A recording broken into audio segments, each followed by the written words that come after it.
Welcome to the Momentum Boost. I'm, of course, Adrienne Gold-Davis, the host of Momentum Boost, and I'm one of the trip leaders for Momentum.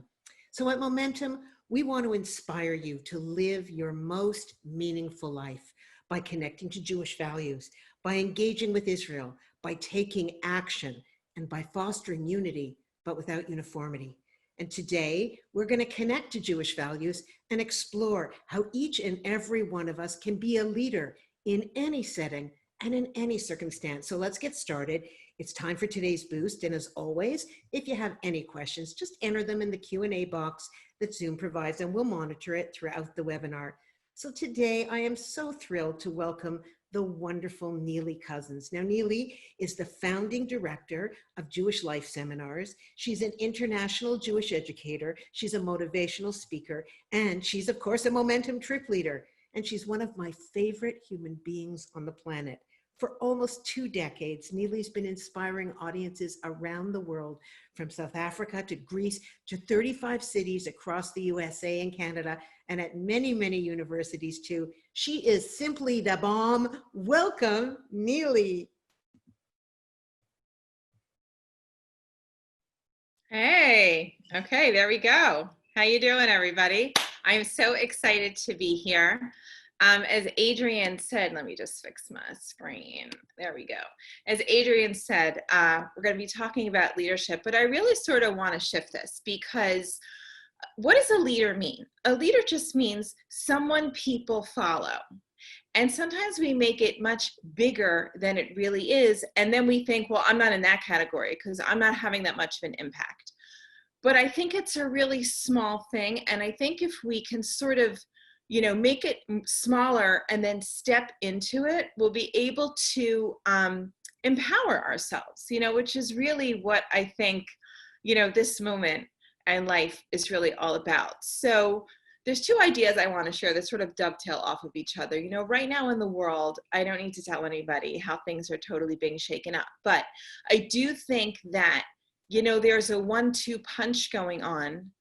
And, I'm on social media and I see what people are posting. And here's what they're not posting.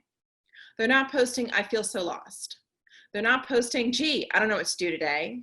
They're not posting like, I have nothing to post. Nobody posts, I have nothing to post. You only post when you have something to say.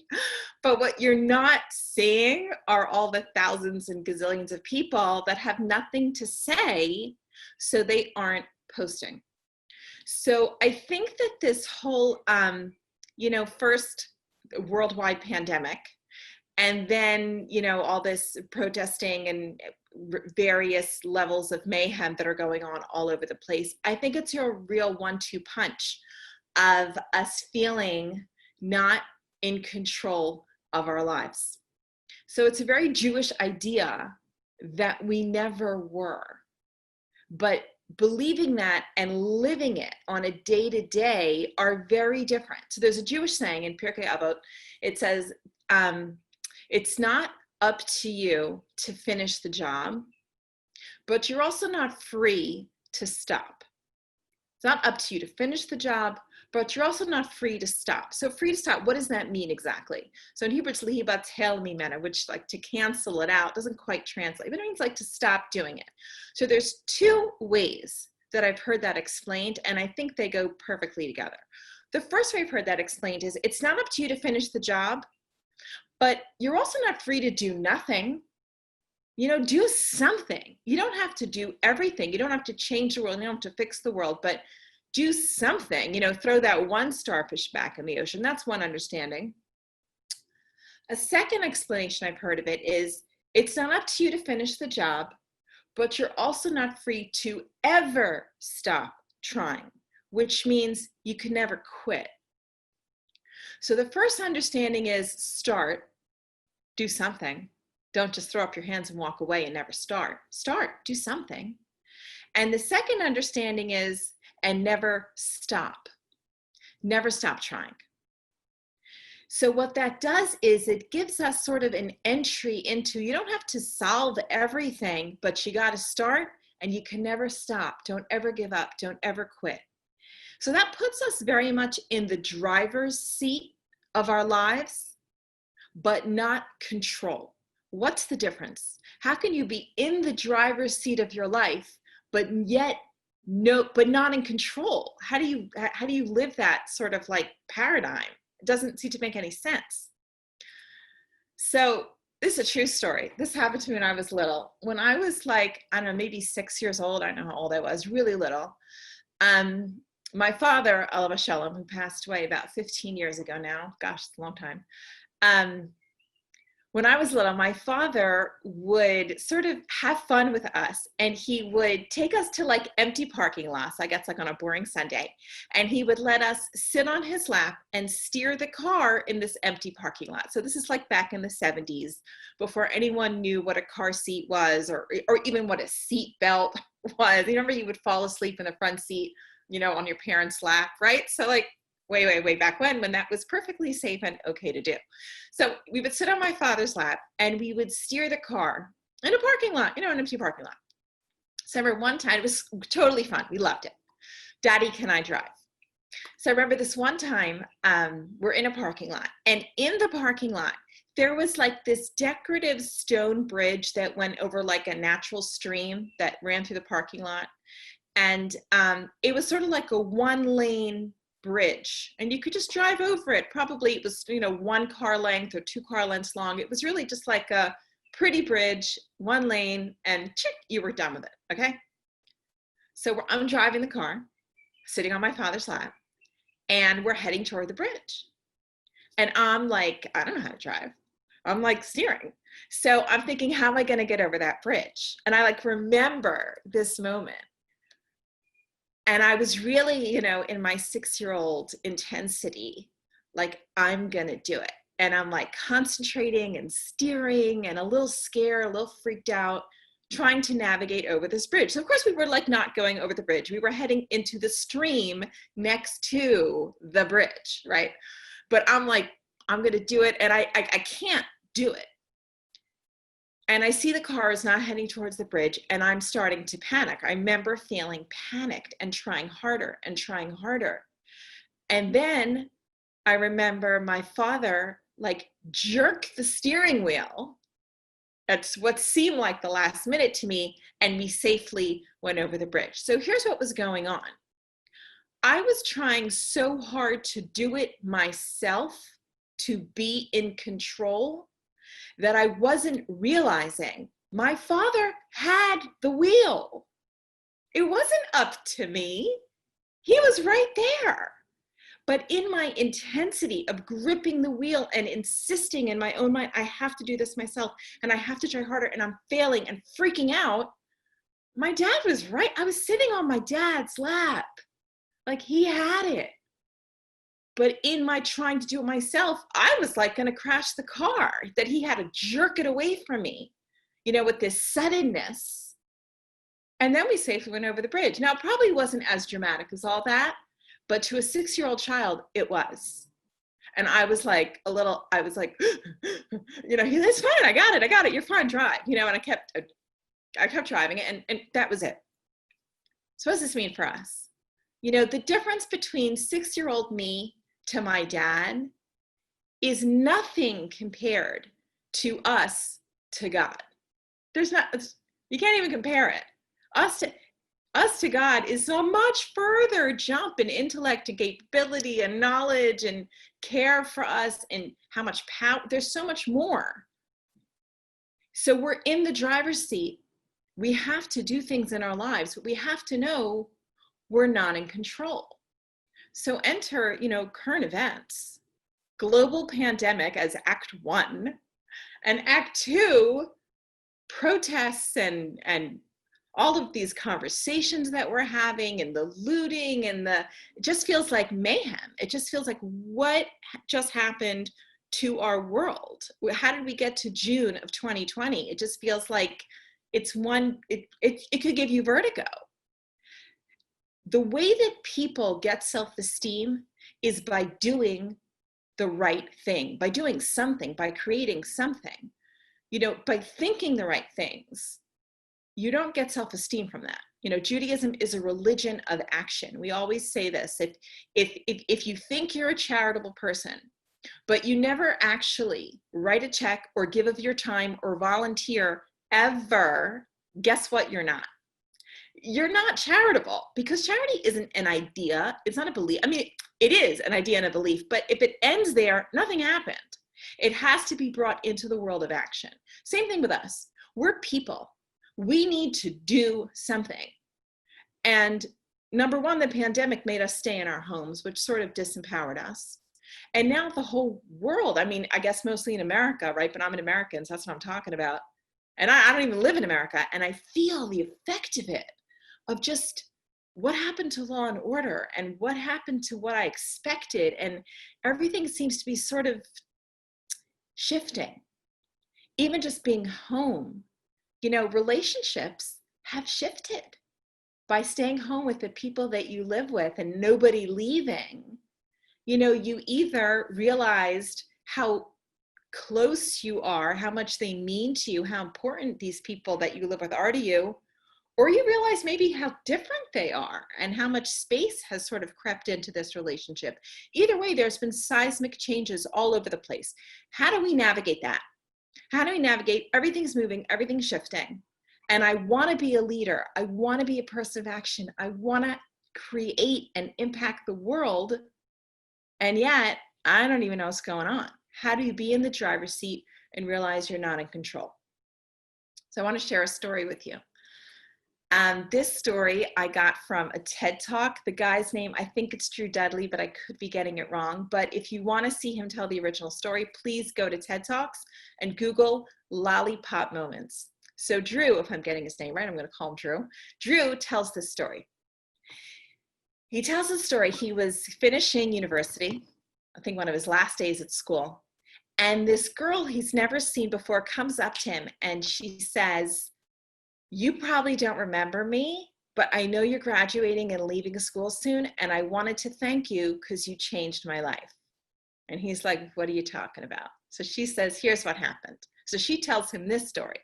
She says, "Back when I was starting school, you know, it's like the night before registration, and I don't want to do this. I'm scared of college. I don't want to go. I'm freaking out. I'm crying. And my parents say to me, 'Look, let's just go to registration. And if at any point you like really decide you don't want to do this, we'll take you home. Like, we got you, no pressure. But let's at least go. Let's just try.'" She's like, "Fine." So now it's the next day. She's at registration. She's standing in line to register. Her parents are there. And she's just feeling overwhelmed and lost and scared. And she said, "I decided at that moment, you know what? I don't want to do this. I don't want to live at college. I just don't want to do this. I want to go home." And she felt really good about her decision. And she turns to her parents to tell them, "I want to go." She goes, "And at that moment, you, Drew, you walked out of this building wearing a ridiculous costume and carrying a bucket of lollipops. You were giving, you know, publicity for some organization you were involved with." And he started going down the line of kids standing in line to register and giving out lollipops to each of the kids standing in the registration line. And she tells him, "And then you got to me and you just stared at me. And then you took a lollipop out of your bucket and you gave it to the guy next to me. And you said to him, 'You have to give this lollipop to the beautiful woman standing next to you.'" She's like, the guy's totally embarrassed and he like gives her the lollipop. She's like, "I felt so bad for him. I took it." And she said, "As soon as I took it, you said to my parents, you said, 'Look at that. Her first day out away from home and she's already taking candy from a stranger.'" And she said, everyone within 20 feet of us just burst out laughing. Everybody was just cracking up. She said, "And in that moment of shared laughter, I felt like I belonged and I felt like I was home. And at that moment, I decided to stay. And that was because of you. And I know you're graduating, and I just wanted to say thank you." And she turned to walk away. And then she turned back and she said, "Oh, and I should probably tell you, that guy who gave me the lollipop, 4 years later, we're still dating." And he finishes the story by saying, "A year and a half later, I got an invitation to their wedding." Great story. And then Drew says in his TED Talk, he says, here's the thing, that whole Lollipop moment, I don't remember it. And it's funny, I should remember it, but I don't. I have zero recollection of it. But I did something that I don't even remember that changed somebody's life. And then he asks his audience this question, and this is the question I want to pose to you. He says, how many of you were impacted by someone and you never told them? Maybe it was a teacher. Maybe it was a friend. Maybe it was someone you didn't even know. I could tell you 5 stories right now of people who I don't even know who they were. I overheard them say something, or I saw them do something, and it hit me because I was ready for that insight. And they were just that catalyst that made it happen. I never called them and told them. I don't even know who they were. How many teachers when we were little, kindergarten, first grade, third grade, we saw people do things, we heard people say things, and it impacted us for the better, and we never told them. But they had a huge impact on our lives. If you never told someone the impact they had on your life, chances are you impacted someone along the way. You're just one of the people that's never been told. Judaism teaches us that each of us is here for a reason. Our existence, our lives, it's purposeful. If you didn't need to be here, you wouldn't be. Just by living your life, we end up impacting people in ways we don't even realize. Sometimes it's what you don't say. Sometimes it's just being silent in the face of something that could impact someone. We live in a world and we interact with people in so many ways we don't even see it. We don't even know. And we're having a huge impact on other people's lives. I was listening to a podcast the other day, and it was the head of Petco was talking about what business has been like during the pandemic. And it's interesting. And he talks about different steps, 3 different steps they had to go through in their business and how it impacted them. And the third step was we had to figure out how to keep our partners safe.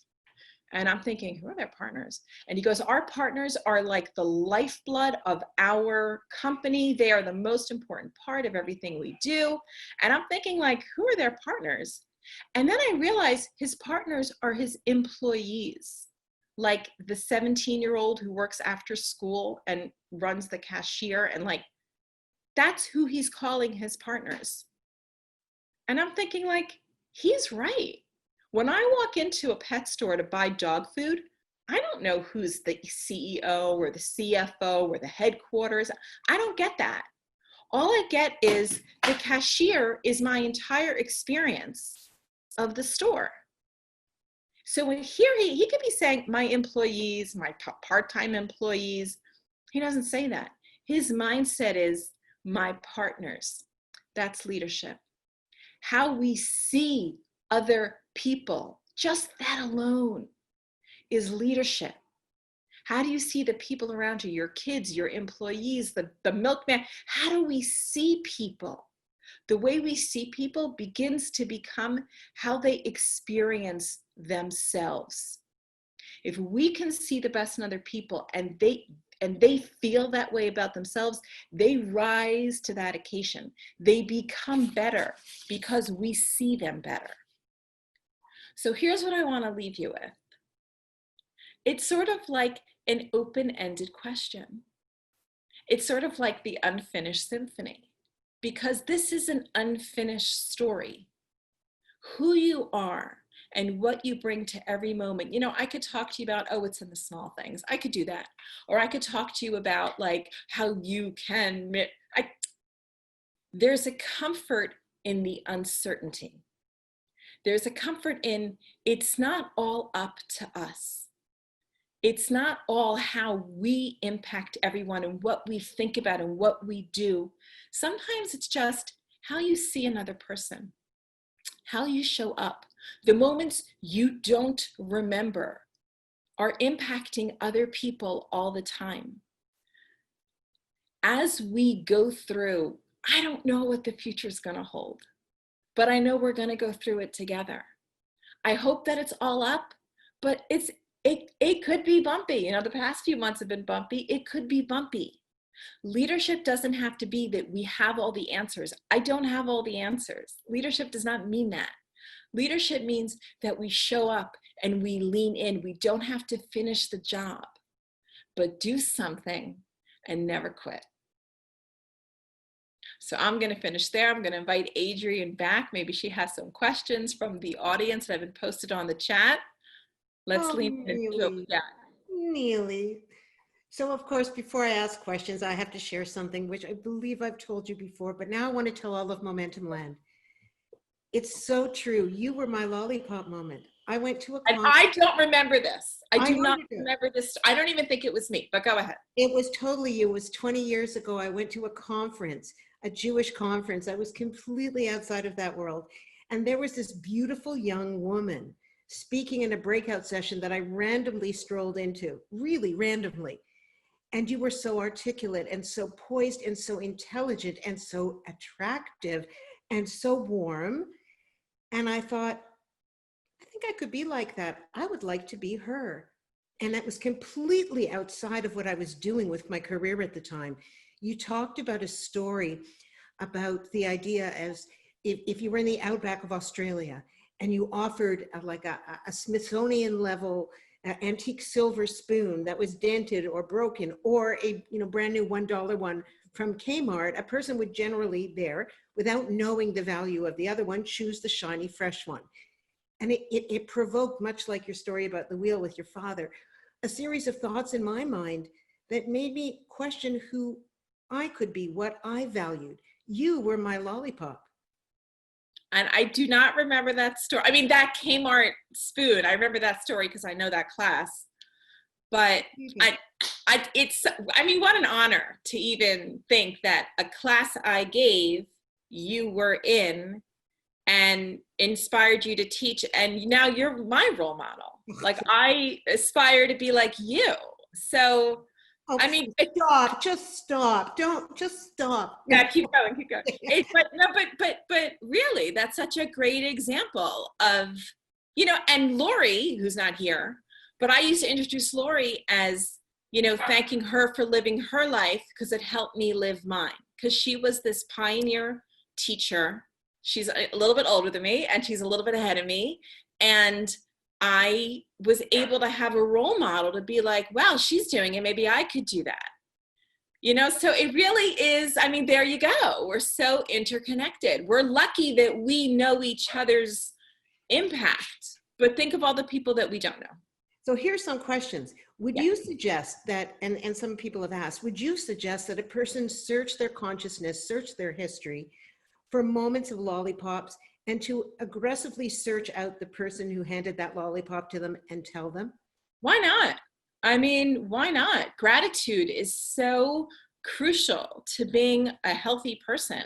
And it means so much to me to hear you say that story. And I've heard it before. And every time you say it, I feel so humbled. And I know the story and I still feel, absolutely. I think that's a wonderful idea. So Nili, another question. It seems to me that to be a leader, by your definition, means that you have to be willing to lean in, to show up as your authentic self. It's like that Marianne Williamson quote, right? When you give yourself permission to shine, you unconsciously allow others to do the same. Absolutely. What are some steps to knowing if you're showing up as your authentic self? How can you know if your light is shining? Are there any emotional signs? Are there any hacks towards that kind of self-leadership? I think you have to listen to your inner voice. I think there's a true north in your gut that calibrates you. Never shrink away from being yourself to make somebody else feel good, but never step into the spotlight to prove that you matter. Okay, wait. Explain that. That's a dialectic I don't understand. Where's the tension between those two things? Not shutting yourself down, but also not stepping into the spotlight. Help me understand. I remember when I was gonna start being a trip leader, I was terrified. I think you and I and Charlie were all hired in the same time frame, and we were all slotted to start. And I think Charlie went first. The men's trip was first. And I remember I called him and said, like, Charlie, you know, you knocked it out of the park. Like, give me some tips. I'm about to step into that same role. Like, share the wisdom. And he was very generous. And one thing he said to me was, you know, when you're on the bus and, you know, they said, do they want quiet? Do they want to share? Should you get up and say something? If you're a trip leader, you take turns on different buses. What do you do? He said this, and this speaks exactly to your question, that tension. He said, never take the mic because you feel you should say something. Huh. Only take the mic if you have something to say. Ah. That, I think, is the tension. You know, it's don't shrink away thinking like, oh, who am I? They don't need to hear from me. I don't need to be the one. Like, don't do that. Like, be you. But never like be you on principle to put somebody else down or to look smart, or, you know, it's like that tension between your ego wants to look good, your soul wants to do good. Right. And if we can be honest with that, you know, that leadership, that humility, you know, knowing your power, but not thinking it makes you better than anyone else. That's a definition of humility. And if we can do that dance, and sometimes we'll blow it, Right. that's okay. Sometimes you'll speak up when you should have been quiet, and it'll be like me and my big mouth. And sometimes you'll be quiet when you should have said something, and afterwards it'll be like, darn it, I should have. You know, when in the shower, you think about what you should have said. You know, that's okay. But you're engaged. You're in the game. You got skin in the game. Like, that's living life. That's fun. That's exquisite. It's almost as though leadership is that tension between those two pieces of paper, right? I'm but dust and ashes, and Right. the whole world was created just for me. Have there ever been moments as a leader, you are a leader now, when you look back and think about those leadership moments that happened within your family of origin, in a grocery store? So if we don't look at leadership as always standing on the podium running the show, are you conscious of your leadership moments when you're outside of a stage, for example, or speaking in a webinar? Do you go out into the world conscious that people are looking at you? I don't think I go out. You mean like in my everyday life? Do I think people are looking at me? No, I'm thinking, do you think we should? Should we assume as people that every reaction is a potential lollipop or leadership moment? For example, I know in the past, Yeah. you know, if I behaved badly or reacted negatively in a disciplined situation with my kids, then I know that what I modeled was not leadership. It was, you know, called children's aid. So what I'm saying is, if we move through life feeling like there's always somebody watching, do you think that we would rise to our best possible selves? Yes, but Okay, yeah, but don't be neurotic, because okay, actually everyone's not watching us all the time. Everyone's worried about themselves. I think it's that, again, it's that balance of showing up as our best self, not because someone else is watching me. They may be, they may not be. That's not the point. The point is, am I showing up for myself? You know, I remember this happened to me once. It's probably happened to everybody. I was in a store in Target, and this father was holding like a tantruming kid. And I had seen them before. They were in the toy aisle. He's saying, honey, we got to go. And she's like, no, I want my, and he's like, honey, we got to go. And now I see them again. And now they're in the waiting in line to pay. And he's holding her, and she's like crying and freaking out. And he's being so calm. And I went up to him and I'm like, you are such a good dad. You're doing everything right. I could tell just when I went up to him, he looked at me like, oh, here we go. So, you know, big mouth woman's going to tell me I'm ruining my kid. He's with his wife and his other kids, you know. I'm like, you deserve a medal. You're super dad. Now, he wasn't, sometimes when your kid's tantruming, you think everyone's staring at me. right. I wasn't staring at him. I wasn't judging him. I saw him there. And I'm like, he could probably use a little like pat on the back, figuratively speaking.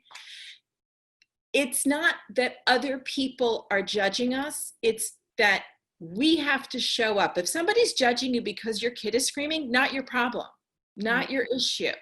Like, you do you. I think that internal message is internal focus is better than external focus. Does that make sense? Yes, turn the camera on yourself, or what we call now the unselfie.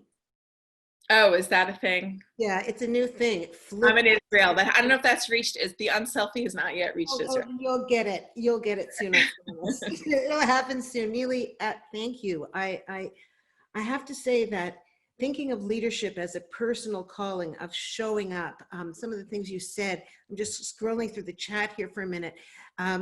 Leadership means we don't have to have all the answers. It doesn't mean that we have to have all the answers. Leadership is how we see people. Leadership is how we lean in, how we show up. It's how we recognize the lollipops that others have handed us. Yeah. It would create a beautiful world. May your day be, or your night, given that you're in Israel, be filled with abundant lollipops from heaven, Nili Couzens. Amen. You too, and everybody who's watching too. We should just, keep showing up, guys. Just keep showing up. You're such a gift. Bless you. Thank you. Thank you for joining us today.